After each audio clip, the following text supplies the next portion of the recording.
ಮಹಿಳೆಯರನ್ನ ದಾರಿ ತಪ್ಪಿದ್ದಾರೆ ಎಂದು ಕುಮಾರಸ್ವಾಮಿ ಹೇಳಿರುವುದು ಖಂಡನೀಯ. ದುಡಿಯುವ ವರ್ಗದ ಮಹಿಳೆಯರಿಗೆ ಗ್ಯಾರಂಟಿ ಪ್ರಯೋಜನ ಸಿಗ್ತಿದೆ. ಸಚಿವ ಕೃಷ್ಣ ಬೈರೇಗೌಡ ಹೇಳಿಕೆ. ಸತತ ಚುನಾವಣೆಯಲ್ಲಿ ಸ್ಪರ್ಧಿಸಲು ಸೋಮಣ್ಣ ಎಷ್ಟು ಹಣ ಲೂಟಿ ಹೊಡೆದಿರಬೇಕು? ಸೋಮಣ್ಣ ಬಳಿ ಹಣವಿದೆ ಎಂದು ತುಮಕೂರಿಗೆ ಕರೆತಂದು ನಿಲ್ಲಿಸಿದ್ದಾರೆ. ಸಿದ್ದರಾಮಯ್ಯ ಪ್ರಶ್ನೆ. ಯಾವುದೇ ಮಹಿಳೆಯರನ್ನ ನಾನು ಅವಮಾನಿಸಿಲ್ಲ. ಆದರೂ ನನ್ನ ಹೇಳಿಕೆಯಿಂದ ರಾಜ್ಯದ ತಾಯಂದಿರಿಗೆ ನೋವಾಗಿದ್ರೆ ವಿಷಾದ ವ್ಯಕ್ತಪಡಿಸುವೆ.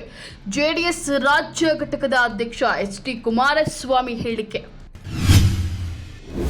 ನಾನು 10 ವರ್ಷದ ಹಿಂದೆಯೇ ಡಿಸಿಎಂ ಆಗಿದ್ದೆ. ಡಿಕೆಶಿ ಜೂನಿಯರ್ ಈಗ ಡಿಸಿಎಂ ಆಗಿದ್ದಾರೆ. ವಿಪಕ್ಷ ನಾಯಕ ಆರ್ ಅಶೋಕ್ ಟಾಂಗ್.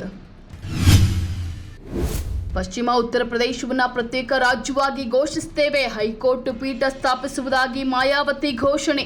ಬಿಎಸ್ಪಿ ಮುಖ್ಯಸ್ಥೆ ಮಾಯಾವತಿ ಹೇಳಿಕೆ.